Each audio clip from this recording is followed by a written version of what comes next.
तर लोकायुक्त विधेयक विधानसभेत मंजूर करण्यात आलेलं आहे। यानंतर आज मुख्यमंत्री एकनाथ शिंदेंनी ज्येष्ठ समाजसेवक अण्णा हजारेंशी फोनवरून संवाद साधला आहे।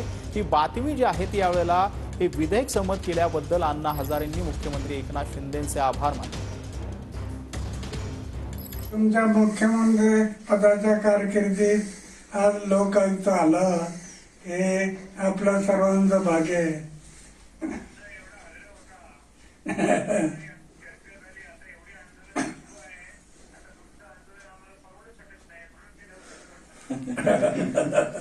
पण ते हे जे कायदा आला लोकायुक्त हे आपल्याला थोड्या दिवसात कळेल की ते किती शक्तिशाली।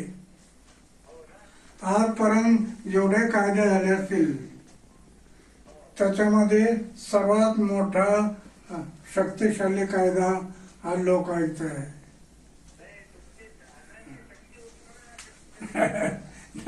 नाही पण आता तुम्ही सर्वांनी जोर लावले म्हणून ते झालं, होऊन गेले।